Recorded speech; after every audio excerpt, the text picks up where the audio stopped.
Okay, good evening, afternoon, everyone. Welcome to Council meeting number 11 for Tuesday, May 28, 2025. I'd like to call our meeting to order, recognizing that we meet on the traditional territory of the LHTAKO DENE Nation. I'll be looking for a motion to approve the agenda. There are a couple of late items. Late agenda attachments is L2, Council Information Package, Union of BC Municipalities Convention, provincial appointment requests, and that is brought forward by myself. And L3 is CIP, or Council Information Package Item Number 1, Rocky Mountaineer 20th Season Celebration, being brought forward by Councillor Elliott. And also under K4, we have a late agenda, or a late letter added to the agenda regarding a letter of opposition to the development permit application at 2372 Larch Avenue. So with those minor changes, could I get a motion to adopt the agenda? Moved by Councillor McKelvey, seconded by Councillor Vick. Any discussion? Are we all in favor? Opposed? Carried.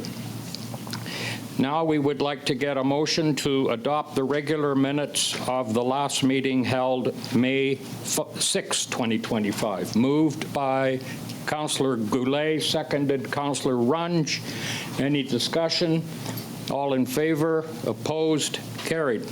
We have no presentations, no delegations, no items arising from previous special closed meetings, no unfinished business, no committee. Yes, we do have committee reports. Committee report number 1 is the Governance and Strategy Committee meeting held May 7. And I just got to find it in my agenda package. I got it right here. So the purpose of this report is to provide Council with highlights from our very first standing committee, Governance and Strategy Committee meeting held May 7. There was discussion regarding the Quesnel Highway 97 North-South Interconnector. Myself and City Manager Mackay committed that they will circulate the interconnector QR code response comment cards at the North Central Local Government Association in Prince Rupert. Well, that's all history now, and I'm happy to report that the cards were very well received, and responses are coming in on that one.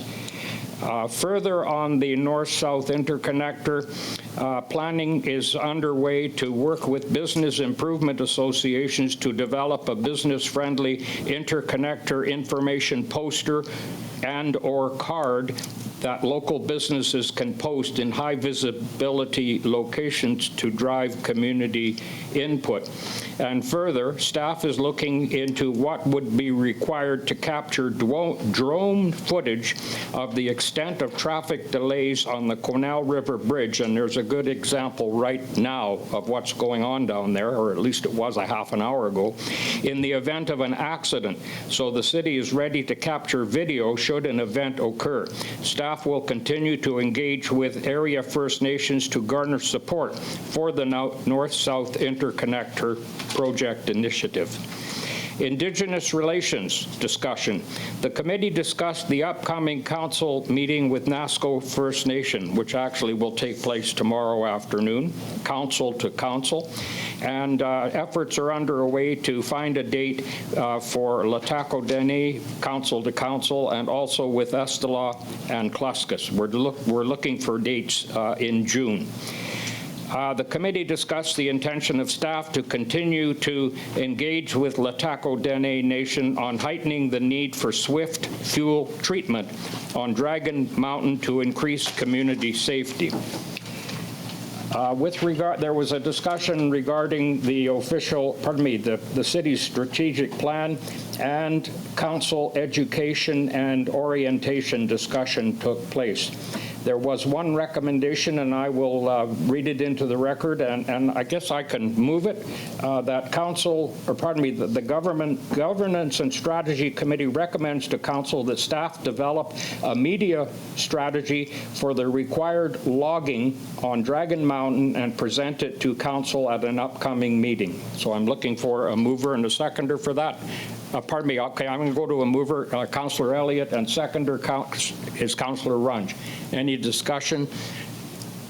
No questions? Okay, are we all in favor? Opposed? Carried. Okay, the next item is Policy and Bylaw Committee meeting update. Councillor Martin Runge. Thank you. So we covered a lot of different things during this meeting. PAPCOM reviewed the policies listed below from the May 15th meeting, and it's part of our 5-year cycle, so we have a bunch of updates that we'd like to suggest with some potential changes. The first policy review is IWC 16, Council Email and Internet Computer Usage. And I do really want you to take a peek at, I don't know how we do this both together, at page 14 and 15 of the report, because there are some fairly large changes in a bunch of the sections. So we looked at, the applicability of the policy, some minor as well as some significant changes to the policies in sections 3 through 5. So the use of city resources are for city business, security and confidentiality changes, security and multi-factor authentication, specific prohibitions and limitations, council responsibilities, management responsibilities. And then we also looked at number 6, the policy enforcement, and we just replaced the executive committee with the governance and strategy committee that now stands in its place. So I just want to take a couple seconds before I move on if you guys have any questions with regards to any of those red things on pages 14 through 16. I guess 17, sorry. Because we will have a motion for changes there later.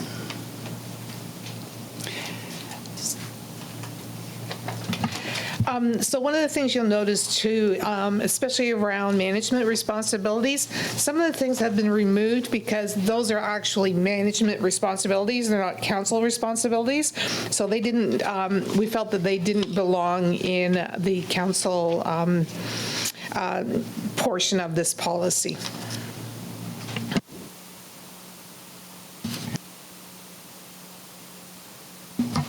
Thank you, Mr. Mayor. I understand it's all very clear on the need for a lot of the language in this, and I'm wondering if a lot of it has to do with the fact that we're issued an equipment when we become councillors at the beginning of the term. Would there be any simplification to this if we used our own devices and followed protocol based on IT's recommendations, but weren't compelled to use city issued equipment? And there may be savings in doing that as well. I don't know.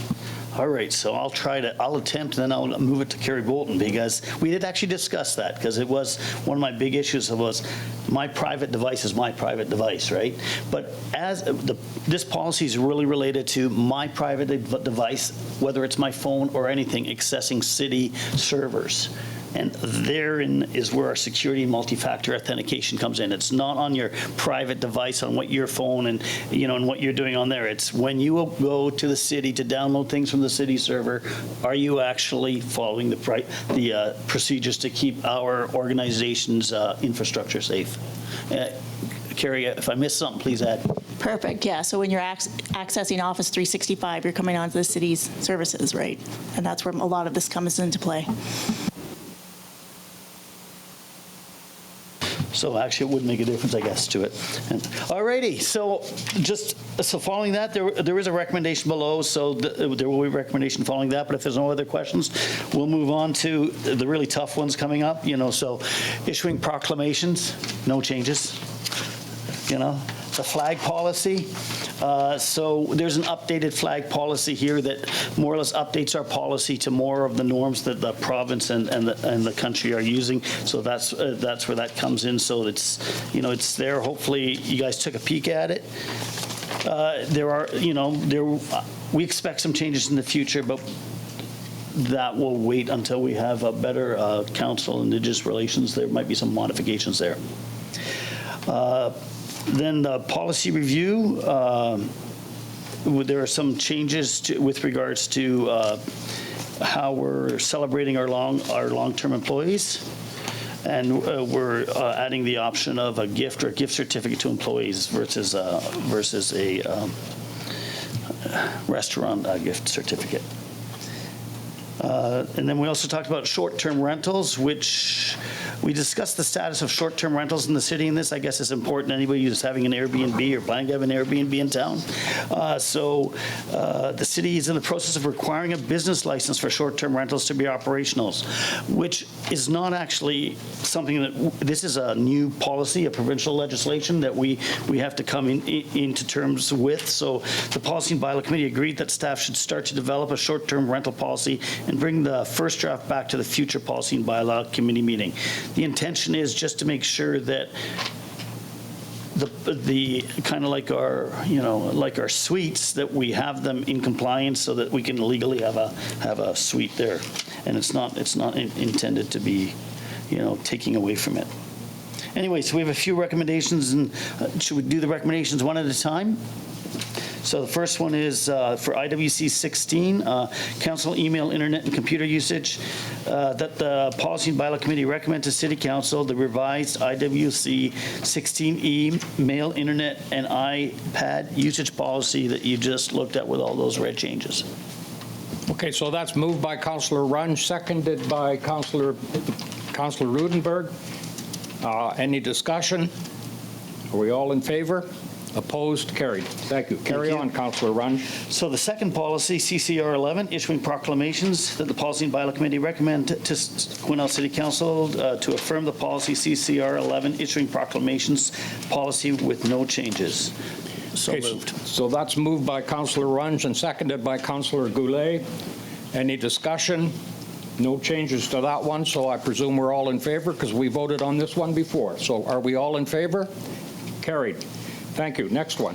Policy CCR 14, flag policy, that the Policy and Bylaw Committee recommend that City Council approve the amended CCR 14 flag policy. Before you move that, I have a question, and I didn't want to sort of No problem. I'll have an interrupt you midstream. And under Table 1 on page 21 of 125, Table 1 is half-masting events. I can't see any reference in there to sort of replicate the situation that arose in the wake of the Lapu-Lapu tragedy. And actually, I took it upon myself to ask staff for half-masting, only to find that I believe the provincial government had already ordered it, which is perfect. But shouldn't there be a point in Table 1 that recognizes or that acknowledges that half-masting would obviously take place under an order from a senior level of government? So it's a great question.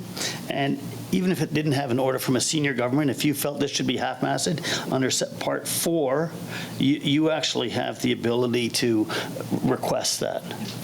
And 5. Thank you. I knew at the mayor's discretion when special circumstances arise. I knew that you would pick up on that, but if I didn't order it or ask for it, and the provincial government or federal government ordered it, shouldn't that be enumerated there, that added to the list on order of a senior level of government, just to cover it off?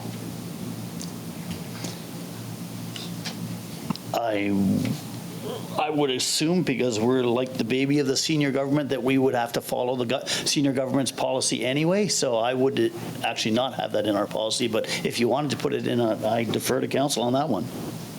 Well, I'd suggest that that's pretty well the only other place that's the only place that an order could come from. And if we want to isolate that from this policy, that's fine, but it doesn't matter either way.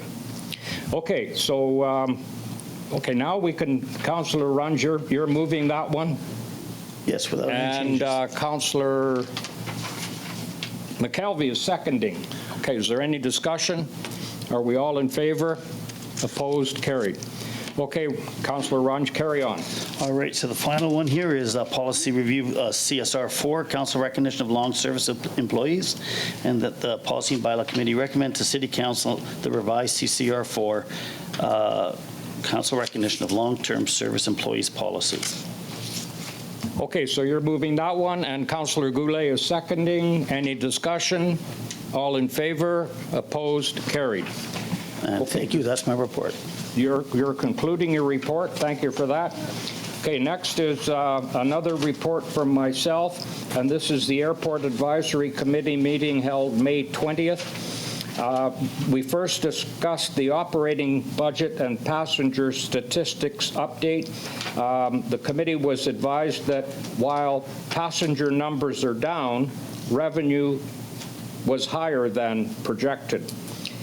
We had a discussion or some information on capital projects update, and we were informed that all capital projects on the docket have been completed.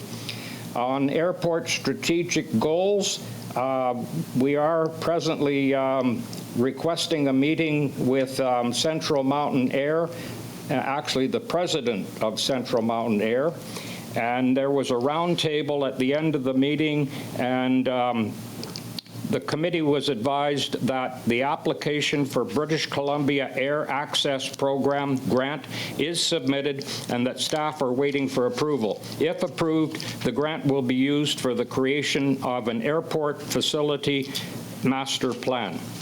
And staff discussed with the committee that staff are engaging with other airlines about the possibility of extending services to Quesnel. There are no recommendations. The next item, I've been busy, is a report from myself on Minerals North in Prince George, April 30th to May 2nd. There were over 600, I'm sorry. I have a question on your. Go ahead, I'm sorry, I'm too busy. That's okay, I appreciate that. And maybe I missed the explanation. So under Airport Strategic Goals Update, it says that Northern Health is in the process of reviewing the plan and they're waiting their approval. Can you explain to me why Northern Health is doing that? You know, I'm unable to answer that question specifically, so I'll have to get back to you on that one. I see it there. Right. Okay, I'm just kind of confused of why they're looking at our airport strategic plan, so. Okay, thank you. Go ahead, City Manager. I was actually just going to prompt Jeff to see if he had a comment. Oh, yeah, I was.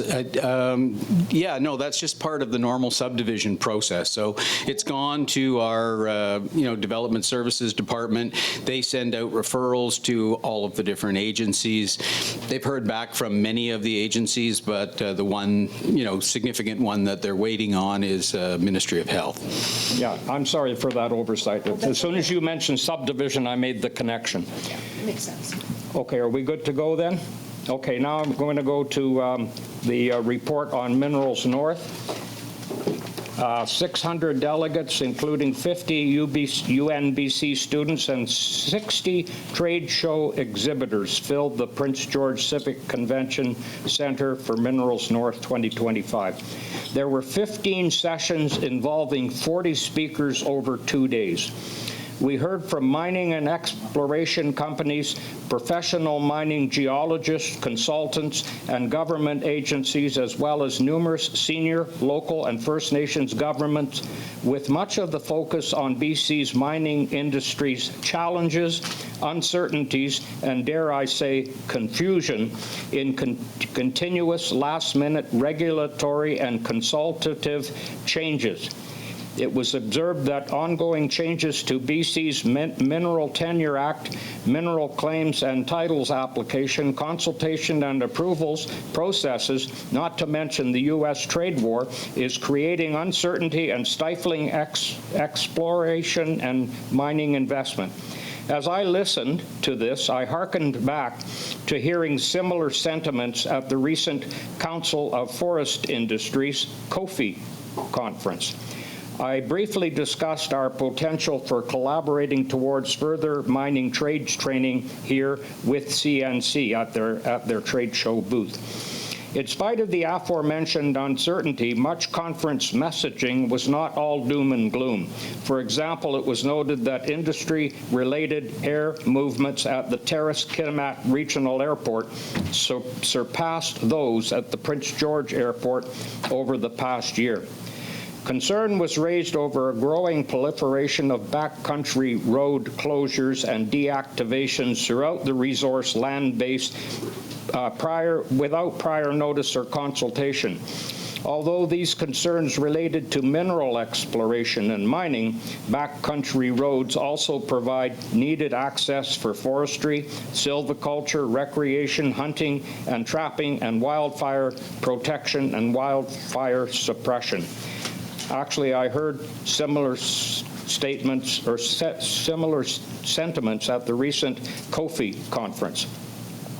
The Mining Association of BC's current economic impact study shows that 27 advanced stage mining projects in BC could collectively inject up to $100 billion into the economy amid global instability and fiscal challenges.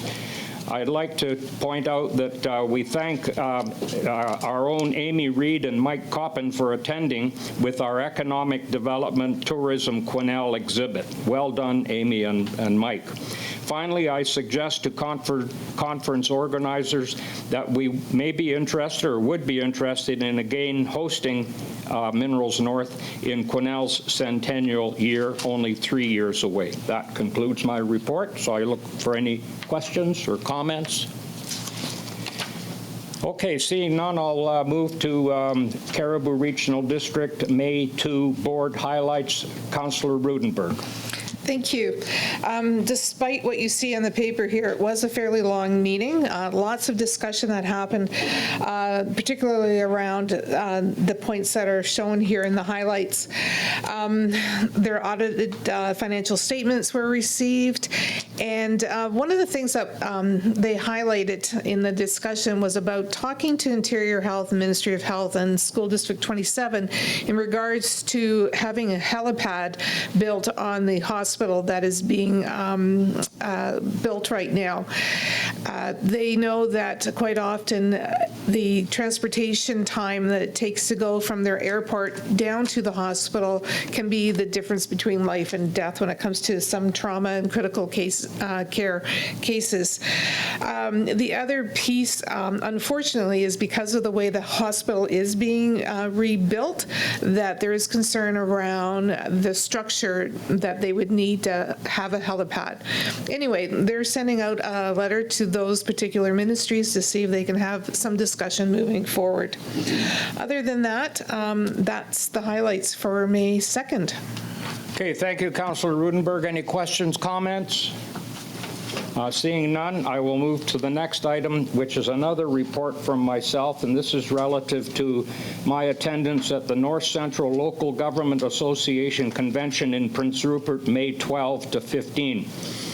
And I will say that we were blessed with 3 days of beautiful sunny weather, and I hear on the news tonight that that Prince Rupert is bathed in an atmospheric river now, and that there's been heavy rain for the past 36 hours, and it's continuing. So I think we got out in time.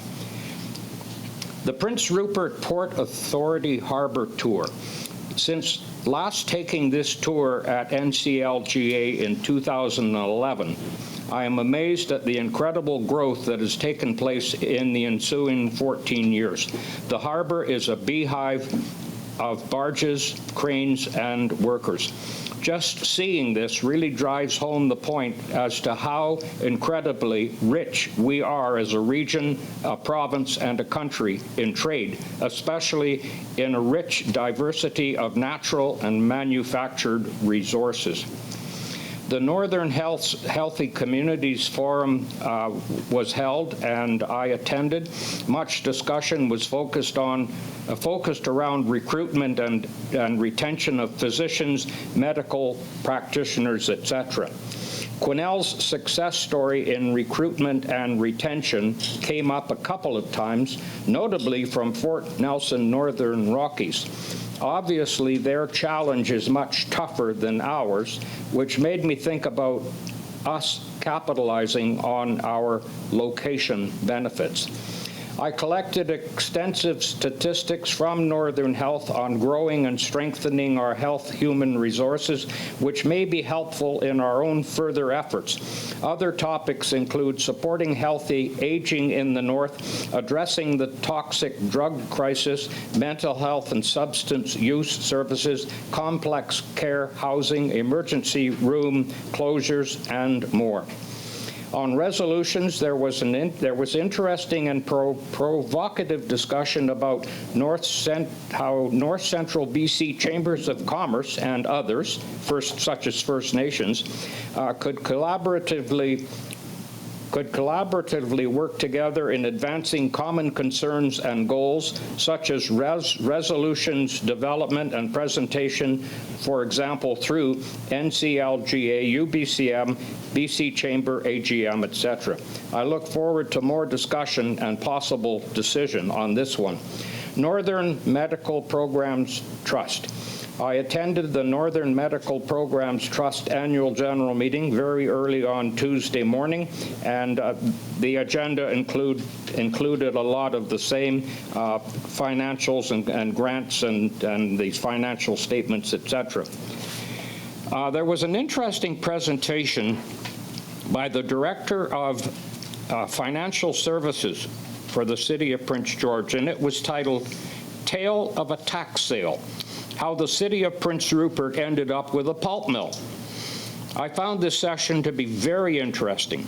Prince Rupert's Director of Financial Services walked us through the harrowing story of Prince Rupert's unwilling ownership of a failed major industrial property on Watson Island, and the many complex legal, financial, environmental, social implications and security risks that confronted City Council, staff, and the citizens. In fact, it confronted the entire community and the entire region.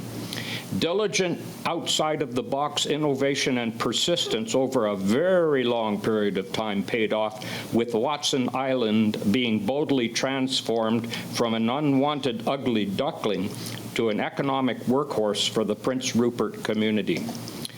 I tried to sit through as many of the resolutions as I could, but I got called away on other business for some of that. I particularly missed being present for the late submission of the City of Fort St. John resolution calling for the provincial government to enact the Community Safety Act and appended Amendment Act. And this goes back to the scan that we've been talking about recently, and I will follow up on this.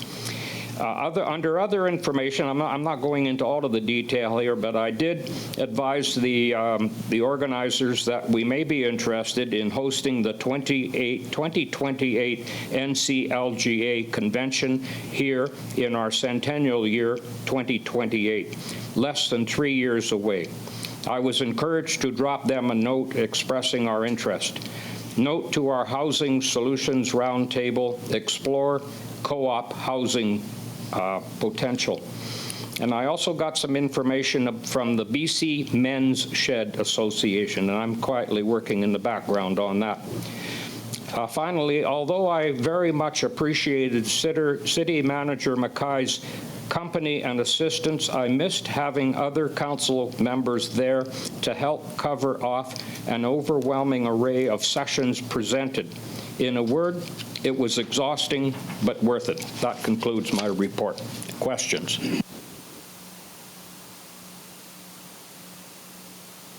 Oh, okay, go ahead. Did you have something, Councillor Vic? Go ahead. I have a note here to the scan thing that you referred to.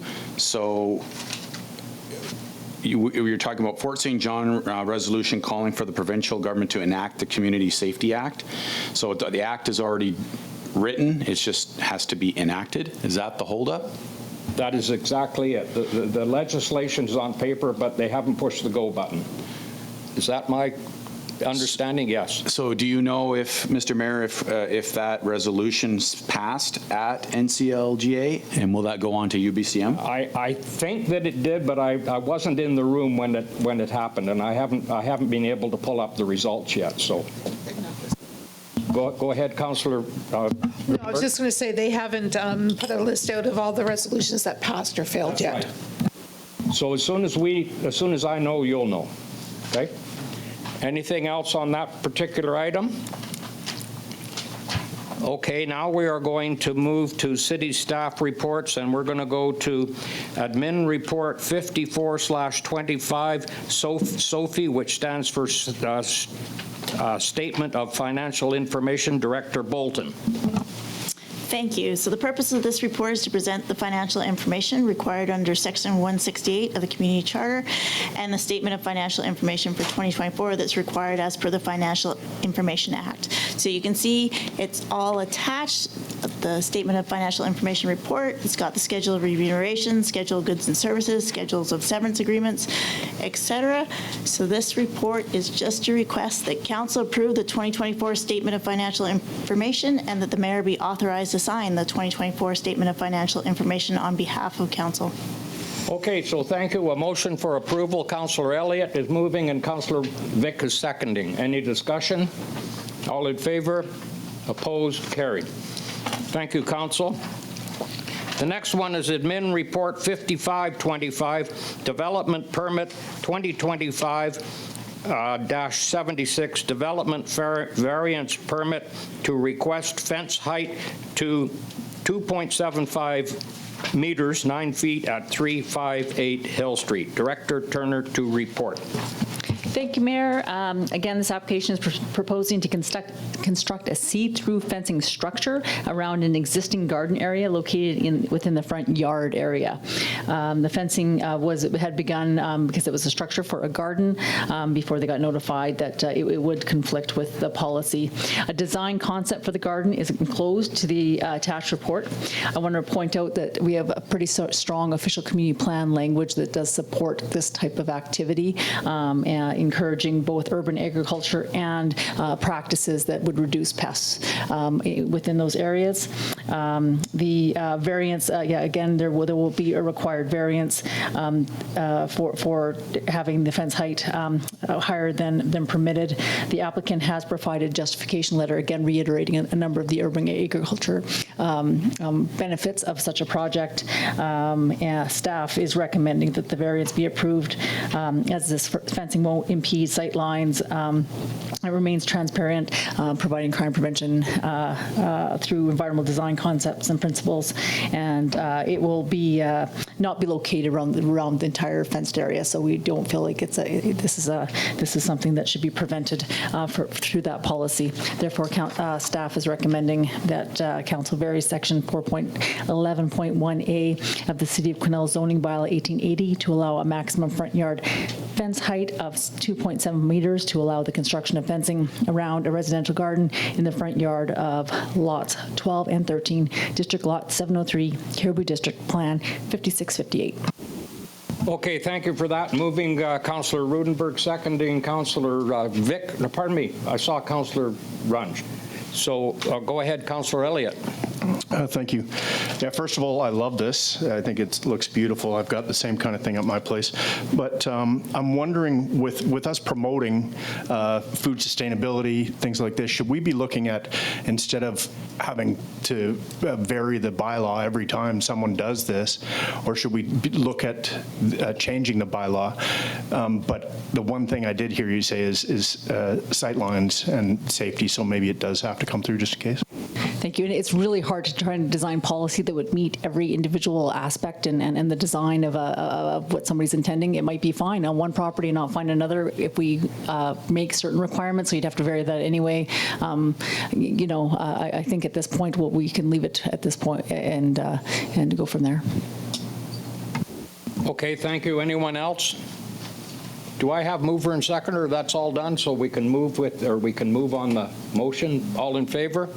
Opposed? Carried. Okay, thank you for that. The next one is Admin Report 5825, BC Transit Annual Operating Agreement. Director Norburn, you're up.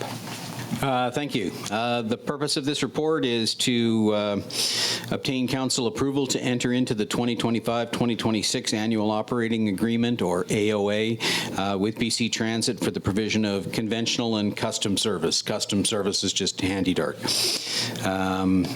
The city has a transit service agreement with BC Transit that provides the basis for transit services in Quesnel. Each year, the city and BC Transit enter into an annual operating agreement that confirms the annual budget, service levels, and cost structure for this transit system. All costs and revenues are projected. The city is billed based on actual costs.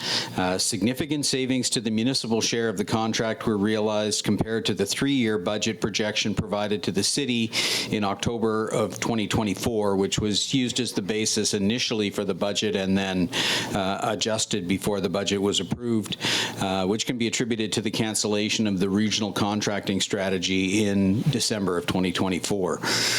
The recommendation is that council approves entering into the 2025-2026 annual operating agreement for Quesnel Transit Service with BC Transit, and that the mayor and corporate administrator be authorized to execute such documentation as required to complete the agreement.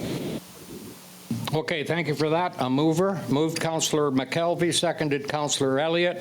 Any discussion? Go ahead, Councillor Runge. Thank you very much. Great that we have this going forward.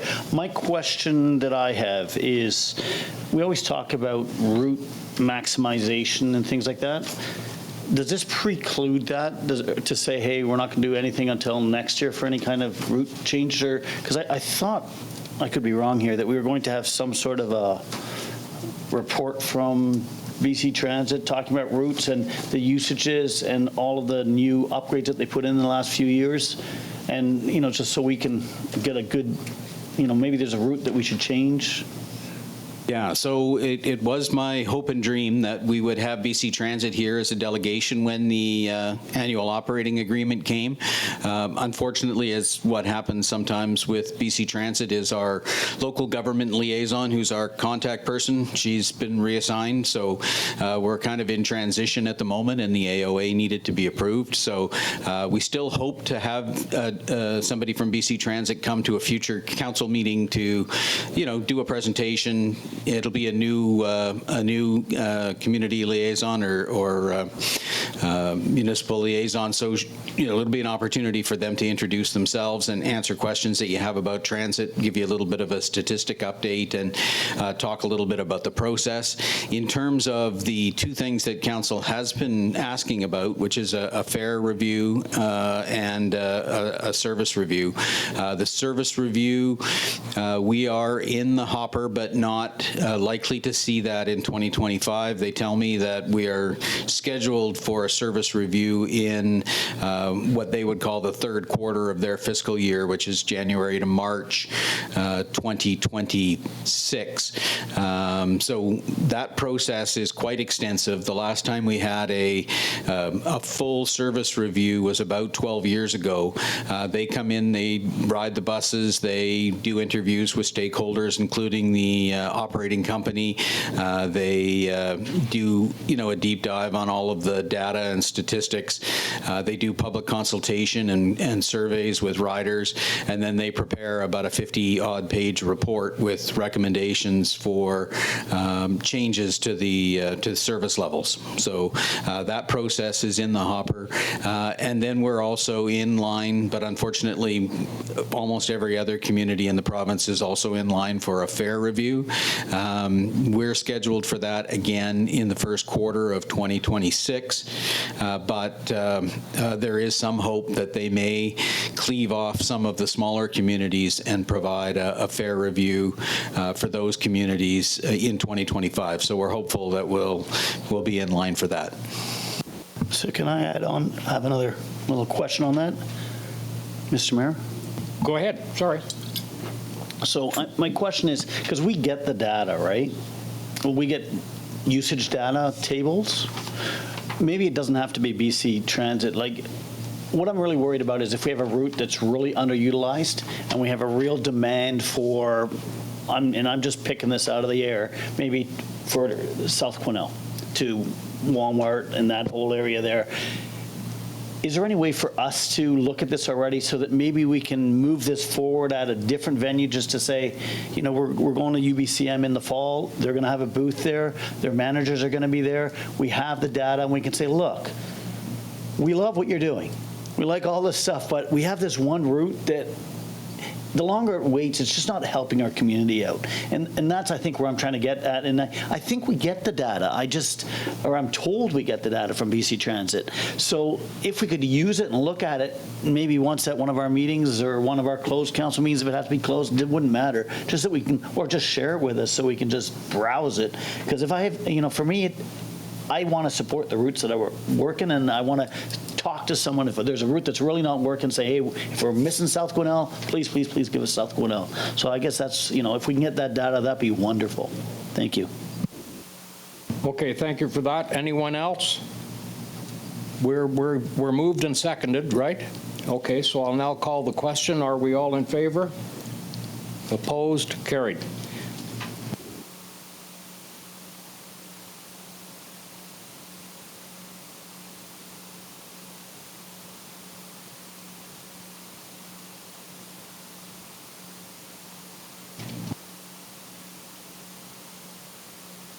I'm sorry. The next one is Admin Report 5725, Development Variance Permit 2025-75. Development variance request to add 2 residential units in the commercial building at 2372 Larch Avenue, Quesnel Veterinary Hospital. Director Turner to report. Thank you, Mayor. As you stated, this is to convert a proposed commercial building to allow 2 residential units in the upper story. 2 variances are being requested. A variance to allow for 2 caretaker dwelling units, where the zoning bylaw would restrict it to 1 at this point. And the second one is to not hard surface the existing parking area. There's been some extensive history here with respect to the development and the paving that the report goes through. At the end of the day, with respect to the 2 variances, staff are not recommending the variancing of the hard surfacing for a few reasons that are laid out in the report. The hard surfacing, there's a number of recommendations there that state the reasons why we are encouraging our commercial areas to make sure there is some hard surfacing. It should also be noted that we've also done quite an extensive variance on this already, not requiring a majority of the lot to be paved and surfaced, which I think was a good compromise to begin with. The neighboring property owner, who had a similar development request, has proceeded with their paving as well. The issue of not paving when you have other pavement in the area does also create increased traction of gravels onto both our road, Larch Road, and to the neighboring paved area. So those are some of the reasons why we haven't proposed doing that variance. However, we completely support the variance to allow the 2 caretaker dwelling units, and are very excited to see this development go through and have some additional residential units in this area. I just want to know if there's any question here, because I know there is quite an extensive report before I move on. Did you read in the recommendation? I have not read in the recommendation. Okay, I should note that there's also one, since this report was written, we did get one objection as well that the deputy clerk has, if you want that read in. Okay, I'm going to go to the deputy corporate administrator to read that letter into the record, please. It was received by me today by Melanie BSUIJEN, my apologies, opposition to application for exemption from paving requirement for Dragon Lake Veterinary Hospital at 2372 Larch Avenue. As a resident neighbor of the property in question, I believe paving should remain a mandatory requirement for several important reasons. First and foremost, paving significantly improves the visual appeal and cleanliness of commercial properties, which has a broader impact on the surrounding neighborhood. The neighboring business, West Road Resources Consultants, located directly beside this property, paved their parking lot last year, and the difference in aesthetics and upkeep is substantial. Their paved lot looks much more professional, clean, and welcoming. In contrast, unpaved lots often contribute to dust, mud, and uneven surfaces, especially during wet weather. These conditions can create a negative impression of the area, lead to drainage issues, and even pose accessibility challenges for customers and pedestrians. Maintaining a consistent standard for all commercial properties encourages investment in the community and promotes fairness among business owners. Allowing one business to avoid this responsibility sets a precedent that others may follow, potentially leading to a decline in the quality and cohesion of our commercial areas. Canadian Tire, Ashley's Furniture, and West Road Resource Consultants, all the businesses surrounding Dragon Lake Veterinary Hospital, have their lots paved. I request the city deny the application and require the property owner to meet the same standards. Okay, so that is in the record now. So now you want to proceed with the recommendation, please? Thank you. The recommendation is that council approves varying section 25.2B of the City of Quesnel zoning bylaw number 1880 to allow for 2 caretaker dwelling units on Lot A, District Lot 3946, Cariboo District Plan, EPP 66540, and that council deny the request to not require hard surfacing of the parking area located in front of the existing principal building as required by development permit DP 2016-87, and that council directs staff to provide a further extension to the requirement to hard surface the parking area to November 1st, 2026. Okay, that's moved by Councillor McKelvey and seconded by Councillor Elliott. Any discussion? Go ahead, Councillor Runge. Yeah, my first discussion point is it's going to be contentious, the second part of this motion. The first part of the motion, I think, is fairly straightforward. We want to build additional rental units in Quesnel. It fits with our community plan. I'd like to know if there's any objection from council to split this motion into 2 so we can have a discussion not combined, but so we have one for the building and then we discuss the other portion afterwards. Because otherwise what happens is that if you go against it, you might be going against, like if I were to go against the paving of it, and then I'm actually going against the motion also. So there's these two motions are distinctly different. I think it would be fair to have them both separated. Well, sorry, I guess 3. There's 3 actually. Then if you just, I'm looking for some procedure here. Would that, if we want that, we need that in the form of a motion, and then council can vote on it?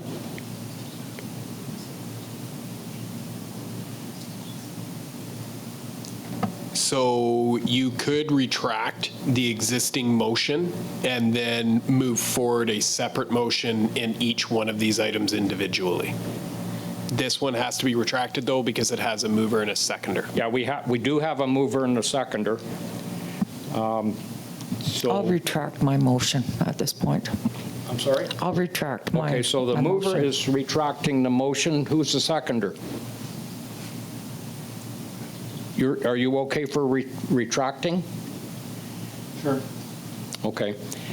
I would caution us that we're not putting out an we're allowing the applicant to buy some time here, and I think this is, I mean, this is my personal observation, that this is sort of affordability driven to an extent. But the requirement under the recommendation is that the paving be done before the end of the paving season, which they've labeled at November 1, 2026, which is next year. So just to make that clear. Okay, so the motion has been duly withdrawn. Is someone now ready to move? Councillor Roodenburg. I'd like to move the first motion in regards to the 2 caretaker dwelling units. Okay, and seconded, Councillor Elliott. Okay, any discussion? All in favor? Opposed? Carried. Okay, now I look for a second motion. Go ahead, Councillor Roodenburg. So that we can put it on the floor for discussion, move that we deny the request to require hard surfacing of the parking area. Sorry, yes. Okay. What it says there. Yeah, and so that motion is to deny it outright. I'm sorry.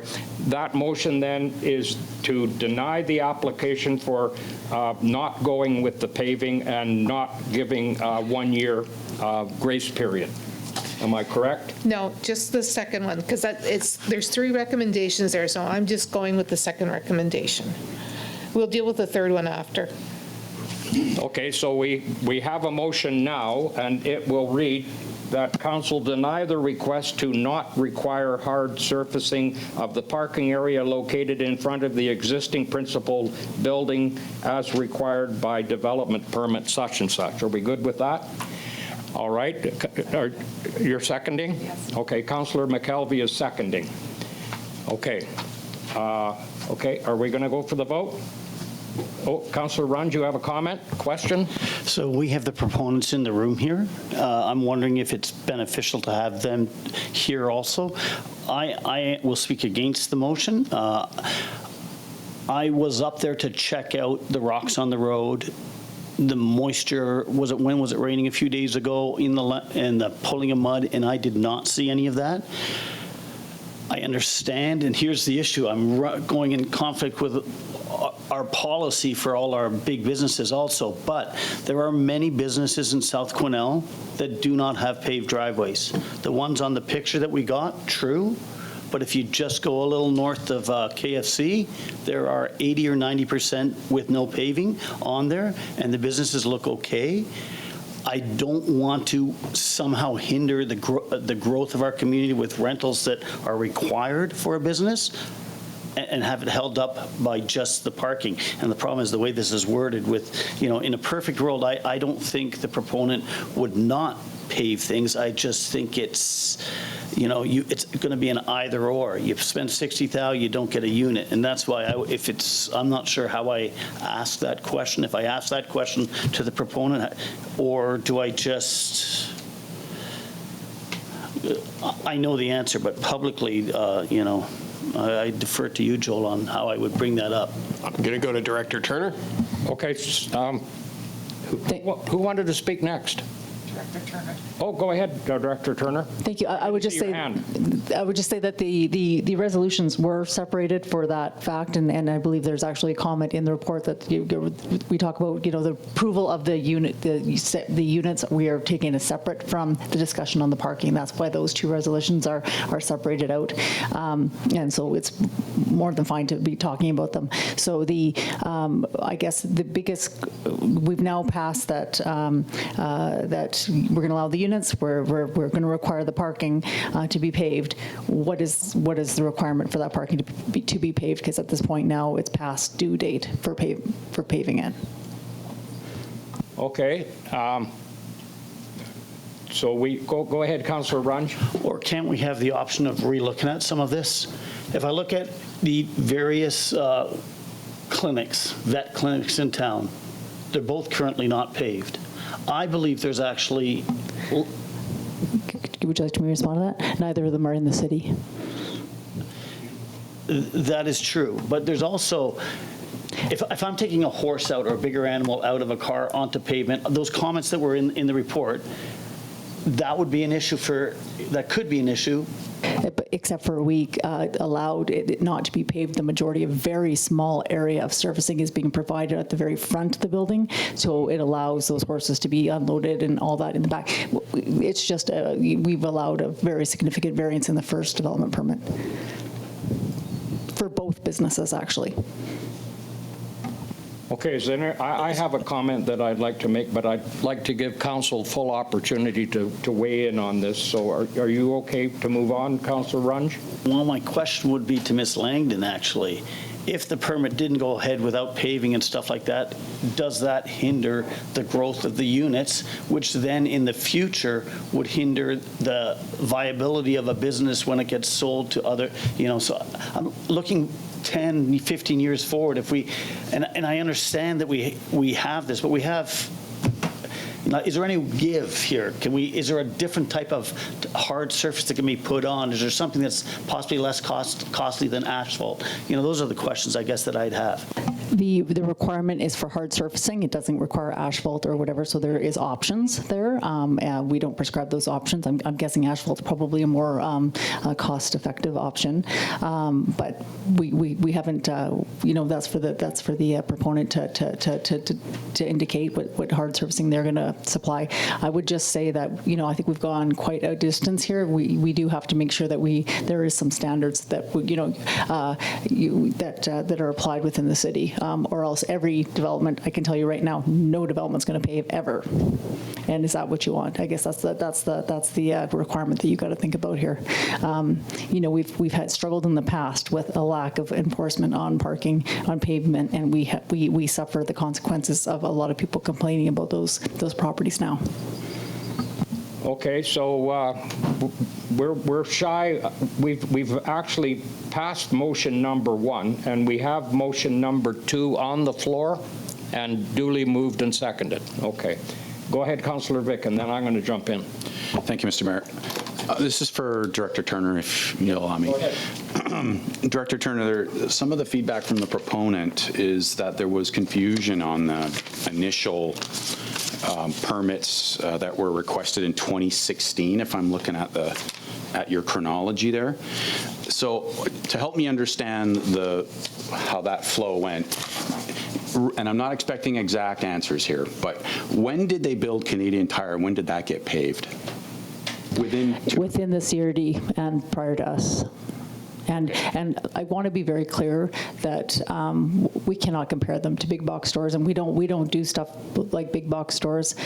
Big box stores have a paving requirement and a parking requirement well past ours that we would ever employ. So just on their own initiatives. But certainly before 2016, though. That development. Canadian Tire. They've been here forever, I think. And would you say the same for? I think it's Ashley's Furniture. That building's been there since. Before I lived here, so over 30 years. And the buildings at 464, 462, 460 Breers, similar situation, been there for quite some time? The majority of development in South Quesnel, commercial and not, was done within the CRD prior to being in the city. So it seems, from me looking at this, it was predominantly paved in this quadrant of South Quesnel before 2016. Once the city became the administrator, we were for sure requiring pavement of parking lots. Okay. And that has been consistent in South Quesnel. Okay. So what do you think the basis is of the confusion when they filed for their initial permit in 2016, where there seemed to alleging that there was some confusion? The amount of pavement, or I'm not sure, Ginger. Well, I think what it was maybe could I get you to come up to the microphone just so that everybody can benefit from hearing it? So this lady is Ginger Langan, who is one of the proponents. Okay, I think I got it. How's that? Is that okay? Yeah. Okay, yes. So, yes, I'm the owner of Dragon Lake Veterinary Hospital, and we opened in 2016. We're a full-service animal hospital, and so there's several issues with the paving, but in answer to Mitch's question, can you hear me okay? When we were trying to get all the permits, and there was a bunch of building inspectors that were not available, and there was some that were sick and some that were gone, and then there was some out of town, and there was this and that, and there was a lot of back and forth between trying to get permitting done, building done, et cetera, et cetera. And then they had a big water management thing happen on the lot itself, which had to go through the city, and that was a fairly expensive situation at that point. And there was also some issues with water coming off of the trailer park and off of Canadian Tire because of paving. Because guess what happens when rain hits pavement? It doesn't go into the ground. It goes down, and it goes and follows gravity. And we are at the lower end of that, our property. So We have done the whole, all of the request by the City of Quesnel at that point in time. We did everything that they asked us to do and followed all instructions. And I can't remember all the terminology, I'm sorry. But we have little wells in the middle of the property, and we have drainage that goes down the sides, and we did everything that we were told to do. And then last minute, before I could open the practice and before the building inspector would do the final on the building, I got a piece of paper saying I had to pave the front. And I had to sign it because I didn't have it work. I had just put everything I had into getting the business going. And now I'm going to be blocked unless I sign that piece of paper. So I did. I didn't agree with it, didn't want it. There was no warning that this paving needed to be done. And here we are. So why don't I want paving? I don't want paving because I don't want water going into the front of my building from the trailer court, from Canadian Tire. I don't want to have animals that are coming there and falling on the pavement in the ice. We have freeze thaw here the better part of the year in the wintertime. It's not, like Alberta where it's frozen all the time. No, it's freeze thaw, freeze thaw, freeze thaw. It's the worst surface we could possibly have for animals to be walking on. Whether it's a dog, whether it's a horse, whether it's a pig, it doesn't matter. So dogs will burn their paws on asphalt. That's a liability. People get out of their cars and fall on their butts. That's a liability. Horses, I wouldn't even consider unloading on a paved surface. So why don't I want pavement? I fought really hard to save those really nice big trees that are out front that are beautiful, beautiful big willows, and preserved them, made sure that they were going to stay throughout the whole build. Would have been easier to take them down, but I saved them. But we put pavement over top of that. What do you think is going to happen to those roots? Those trees are gone. Now the shade's gone. So, and the windbreaks are gone. So, we can talk about aesthetics all day long, but what's pretty to you and what's pretty to me are two different things. Do we want to live in a concrete jungle, or do we want to live someplace where we can breathe the oxygen? Like, those are the things I think about when I'm thinking about, the big picture, and I'm a big picture person. So that's what I'm thinking about. Yeah, there's a little law that says we should have paving, but does it really make sense in this situation? And I fought for it for a lot of reasons, not just financial. Environmentally, paving is not an environmentally conscious thing to do, period. Where water needs a place to go, it needs to seep into the ground. My surface does that. My surface has saved my building from being flooded. When the city drain blocked in 2018 after those big snowstorms, and it was frozen solid and somebody got called at 2 o'clock in the morning, that was me, because there was going to be a foot of water going through that building because that city drain failed because it was frozen from freeze thaw, freeze thaw, freeze thaw. So no, paving is a really bad idea. Let me just check my notes. So it provides no operational benefit to the business. We are all here because we have jobs and we make money. We wouldn't live here if we didn't have a job. So think about that for a minute. What do we provide here? We are providing jobs for how many people? 6 people for sure, maybe more if we can get the apartments built. Then we can have locums, interns, all sorts of people coming, because we are kind of the center for some of these things. And big picture stuff here, guys. Big picture stuff. We want people to be able to have a job. So there's no operational benefit to the business. So guess what? If I have to spend $65,000 on paving, there won't be $65,000 to put apartments in, and there never will be. The margins are that tight. That's the way it is. That's our reality. We are now in a recession. We have West Fraser that might be closing a mill. There is situations that are happening in this town all over every single day. The economic environment in this town is changing.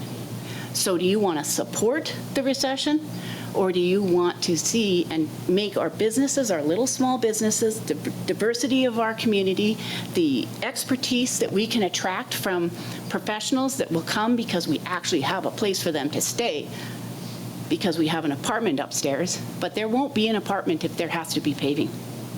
I can't be more clear on that. And it's not just because of economics. There is a lot of reasons. I don't want my building to flood. I don't want to have people having accidents. Okay, are you Am I pretty well done? there? Because, I think I might be done. okay. Yes. Go ahead, Councillor Elliott. Thank you, Ginger. To Director Turner, because I seem to remember this when it first came out in 2016. It sounds like the ask for the variance on the paving was a surprise, but I felt like that was in the building permit when we originally, the development permit when we originally discussed it. Correct. That was, original development permit would have varied it to allow for only paving that little small front section, because technically the whole area would have to be paved. We completely agree that that's not necessary around the vet clinic, and that provides Ginger with some opportunities. Definitely, there's a significant area near the doors that would have the horses to offload horses and stuff like that. There's significant room that animals would not have to access off the small paved area in front. Okay, thank you, that's helpful. So what you're saying is that when we bring in the horses and the cows and the pigs and things, they can just go into the back where it's not paved, so there's no potential liability to animals on pavement? You'll have to excuse me, Ginger, I can't see how you'd ever park a horse trailer in that small paved area. You'd always pull it to the side where it would be more convenient to unload, I would assume. Yes, for the most part, all of the large animals are definitely offloaded in the back, but it's not just the large animals that this affects. It also affects the dogs and cats, well, not cats because they usually come in crates, but hot asphalt isn't safe either. And you know, our freeze-thaw situation that we have, yeah, we manage. We have somebody hired to come and do sanding and all of that stuff, you know, consistently. But it's still a risk. It's always a risk. And it just, paving in this situation with the business that's there doesn't make sense. Okay, thank you. Are you okay with that so far, Councillor Elliott?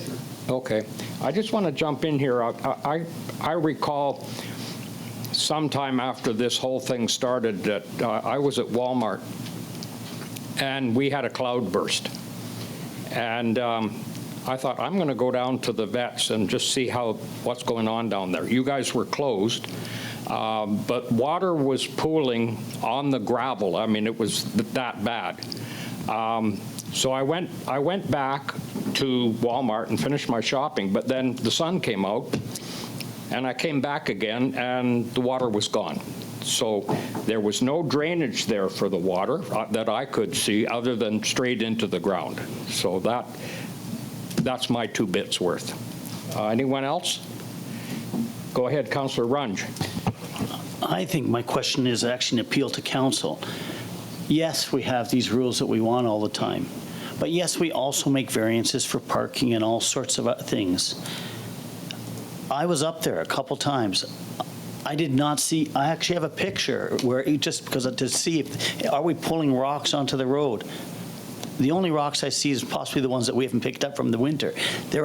That's not an issue. The place looks great. Next door has partially paved, but right after that pavement comes no pavement. And to Councillor Vick's point, around the corner, there are so many businesses with no pavement right now. We want, to me, I want businesses. I want buildings. I would give a variance here in this case, and I know that I'd be speaking against council from previous terms, but sometimes things change. Okay, thank you for that. Oh, Councillor, sorry, not Councillor. Go ahead, Director. Thank you. I just need to point out that there is a drainage system on the property that is in between both properties that was designed with it being paved in mind. We will have to understand, you understand that drainage has to do with grading and paving and drainage systems.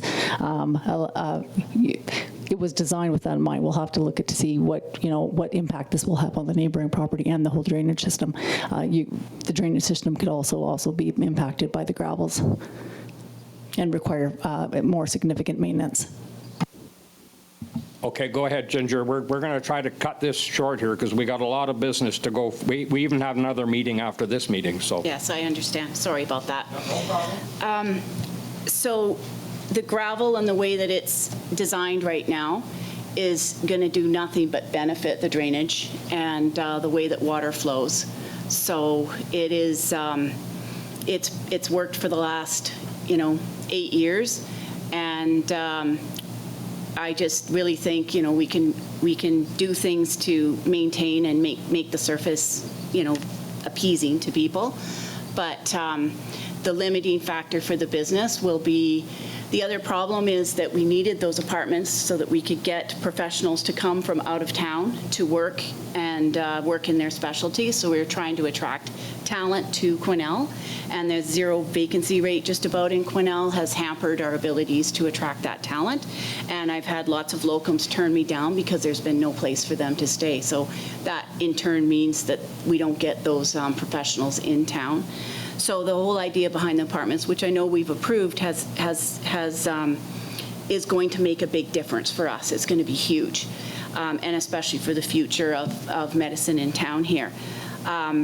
But I'm telling you, and I'm appeasing to you as a business owner and somebody that is fiscally responsible and understands the economy and the fact that we are in a recession and we're coming into facing hard times. Honestly, I think we have to admit that. I know it's one or the other. And I think that's something that needs to be weighed heavily in this decision is, do we want to block the future of veterinary medicine in this town and having those professionals be able to come and have a place to work? Or do we want to say, drive your animal to Prince George or drive your animal to Kamloops or Vancouver? I think we really need to stop and take a pause and think about that. Can I have comment? Oh, okay, but please, I'll be yeah, very please brief. do. And you are? Matthew Smith with 1557 Services. I do general contracting and new home building in town, and so we've been helping Ginger work through this application. I just wanted to quickly point out a little bit of the natural characteristics in the watershed that's neighbors her property. To the east of her property, there is a, what do we call that, a catch basin easement, which you can't tell when you go look at her piece of land there because of the way the neighbor's fence is. It's not fenced actually correctly to the property lines. So Ginger's Dragon Lake Vet Hospital's portion of land is a transition, I think, between hard surface materials and the catch basin, which then I believe turns into Dragon Lake Creek. So I don't know if there's a consideration for environmental there, where if she was to pave her area, that we're looking at some of the chemical runoff that's going to transition into that creek, which I believe ends up flowing down into the Quesnel River. So I do have, I don't even know where to hold this up for a picture of it, but on the page 68 that has the site plan, and it's not shown on there, but there is a water easement that connects to the side of her property. So I don't know if that requires a little bit of review to see how that environmental impact is with the paving and potential leaching off of the newly paved surface into that catchment.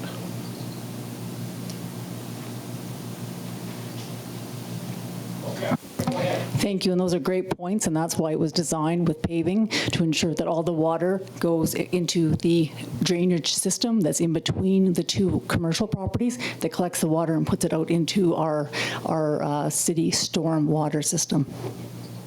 Oh, so it's designed to go into the storm system and not directly into Dragon Creek? Yes, we are still waiting for some as-built from the property owners. We don't have those yet, but that's what we're waiting for. Into a rock pit? It gets into a rock pit? Yeah, then rock pit, yeah. So then it therefore does go back into the ground. Councillor Elliott? Just for clarity, Director Turner, we asked for the neighboring property to be paved, and they've just paved it last year, is that correct? Correct. Okay. So for me, I understand the big picture that you're talking about. My challenge is that I feel strongly that the city has to be consistent in their bylaws. So we've requested your neighbor to pave, which they've done so.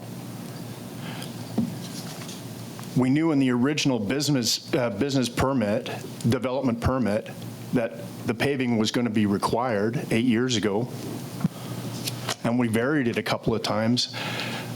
I don't think that we'd be able to continue with businesses on a consistent level if we just say, no, you don't have to do what we've already agreed we were going to do. That's my challenge. Yes, understood. Okay, anyone else? Go ahead, Councillor Vic.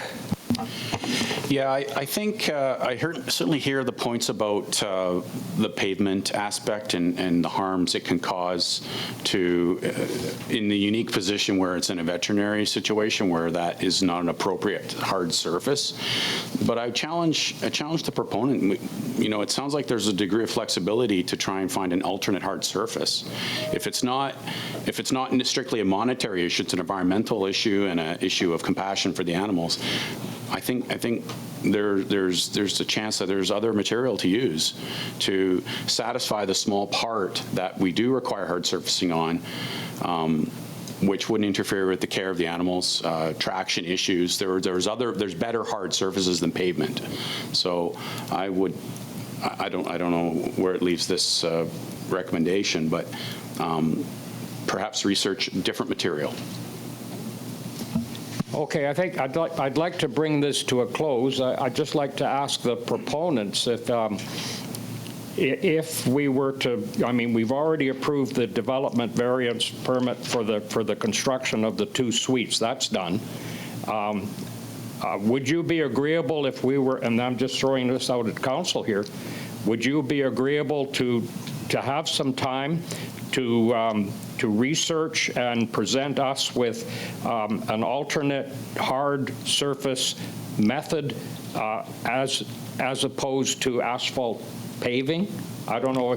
Go ahead. They technically wouldn't have to present that. I mean, they are permitted to do any hard surfacing, so anything that they would propose that would do the same thing they wouldn't have to come back to council for that. Yeah, but I haven't heard of an alternative material or method for achieving the same result as asphalt. Help me out if somebody's got something here. Go ahead, Ginger. Sorry. Just working with arenas and stuff, I have a little bit of experience as far as trying to figure out things to help with surface. And one of the thoughts I am thinking in my head right now is a mix of calcium chloride with a 3/4 type crush preparation that is graded so that it's graded away from the building. And what would happen to that 3/4 crush? I heard the part about the calcium chloride, and I know what that does. It sort of solidifies it. But would that material still be subject to a shovel or a snow plow? Like, what would happen in that instance? I mean, you'd have to hit it pretty hard because it would be frozen at that point in time, right? So it's almost like hitting cement. So in places that I've used it on road surfaces out on the ranch and stuff where it's pretty, you want to not sink and lose your tractor, it works really well and it's held up for many, many years. Sorry, I'm going to interrupt. Is maybe a good point to close this off for the day is to agree that we can table alternate solutions of hard surface and look at that over the coming period of time to figure out what may be a viable alternate hard surface, knowing that we have till November of 2026 to come up with a solution. I think that was the original recommendation. Beautiful. Oh, it sounds like we're making some progress here. So then, but we do. Just one thing, sorry.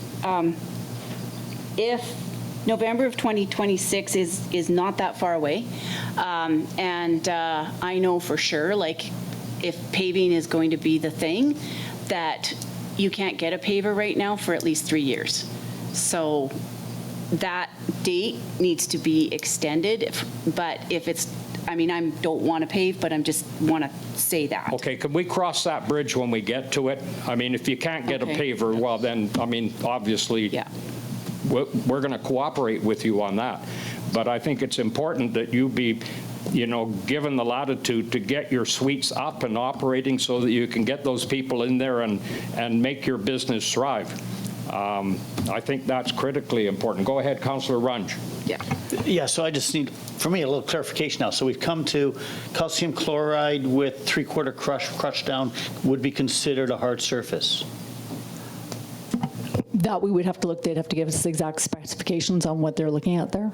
Yeah, and we'll discuss that, but we'll come back for further. If it's not considered hard surfacing, then we will come back for further resolution from council. Okay, thank you. Anyone else? Now, Madam Clerk, what's the status of I know we have a motion on the floor, but does that require withdrawal or change, or we can go with it? Yeah, you have a mover and seconder for the second paragraph, and then you'll have to address So the basically, you're going to add the second paragraph? No. That's what the motion is. Oh, the motion is, but not the third paragraph.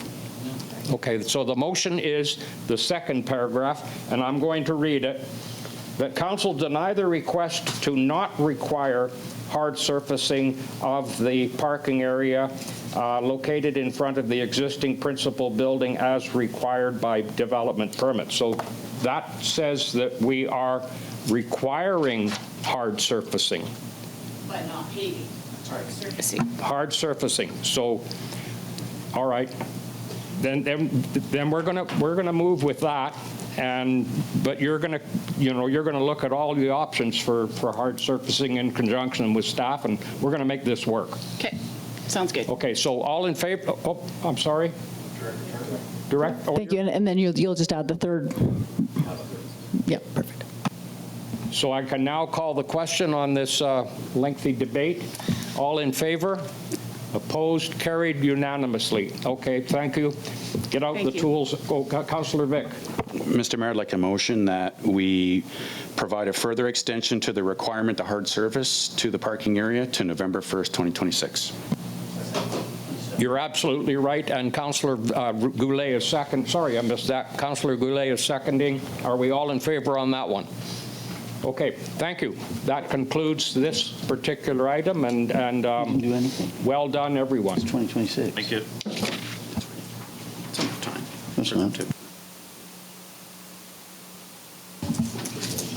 Okay, then we go to Admin Report 5625, 2025 Agreement, City of Quesnel and Cariboo Regional District. Over to Director Bolton. Thank you. The purpose of this report is to review the renewal of the Memorandum of Understanding and Agreements with the Cariboo Regional District for a variety of services, primarily for services provided by the city to residents outside the city for 2025, with one service, invasive plant management, provided by the CRD to the city.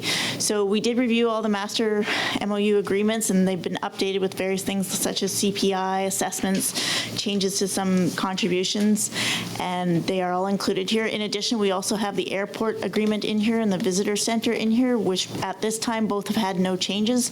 After much discussion with staff, it's been agreed that we're going to do a one-year contract and then meet again this fall and get into the details of these agreements to hopefully look at then signing 5-year agreements. So the recommendation is that council approves entering into the Memorandum of Understanding with the Cariboo Regional District for the provision of services in 2025 and authorizes the mayor and city manager to sign this agreement. And then there's 2 more resolutions related to the visitor center and the airports. Okay, mover, please. Councillor Elliott is moving and Councillor Vic is seconding. Any discussion? All in favor? Opposed? Carried. See, that's how fast those things should happen. Well, I should read, we need to do each one separately. So that's the first one for the MOUs. Oh, I thought we were doing the whole package. They're separate agreements, so we need to do them separately. Okay, so So the second recommendation is that council approves entering into the renewal agreement with the Cariboo Regional District for the Visitor Center for 2025 and authorizes the mayor and city manager to sign this agreement. okay, moved by Councillor McKelvey, seconded by Councillor Vic, right? Any discussion? All in favor? Opposed? Carried. And the third is that council approves entering into the renewal agreement with the Cariboo Regional District for the airport for 2025 and authorizes the mayor and city managers to sign this agreement. Mover, Councillor Elliott, Councillor Goulet. Are we ready to vote? In favor? Opposed? Carried. Thank you. I'm sorry, I just thought it was all one, but thank you. Okay, so now we go to council information package, and I've asked that the Union of BC Municipalities Convention provincial appointment requests be brought to the council table. This is obviously for the UBCM convention in Victoria in September. I have a couple of items that I think bear discussion at the UBCM with ministerial or administrative staff, and that is the interconnector and the QSS land. But I'd like to open up, and I don't know, we don't need to actually decide on this tonight. Can somebody help me with the deadline? It's sometime in June or late June. I looked for it in my package and I couldn't find it. June 14th.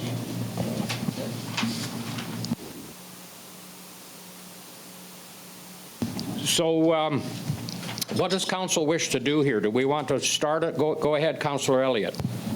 Well, for me, I'd just like to have some time to put my thoughts together and then bring them forward. We could do that via email or whatever, and then at the next council meeting before, we can have the discussion of exactly where we should be. Yeah, just quickly now, we do have another council meeting in advance of the deadline, so if we can target that and get your ideas into council. I've been sort of, I'm going to go ahead to Councillor Runge. Oh, were you on too, Councillor? Go ahead, Councillor Roodenburg. So thank you. And I think one of the things that we need to have a really good look at, and a lens that we look at how we design these meetings, is look at our strategic planning and what our priorities were there, instead of just sort of throwing stuff at the wall and hoping that we get one or two meetings. Just double check what our strategic plan is and some of our priorities, so that we actually are concentrated on what our priorities are for this upcoming year and not worry about having 15 meetings across UBCM. Well, I couldn't agree with you more. I mean, I even thought, originally it was just for me, the interconnector, but then I thought, no, we need to get some resolution on the QSS property. But I mean, we could be meeting with ministers on everything under the sun. In fact, I honestly believe that these speed dating sessions at the UBCM are just that, and that we may be further ahead to have a delegation go to Victoria with an agenda to meet 1, 2, 3, or 4 ministers down there, and you look at the expense, but particularly given the fact that Victoria is hard to get to now because Central Mountain Air doesn't fly there anymore, at least to Victoria. And then you got to pay the registration fee for the UBCM, which is getting way up there.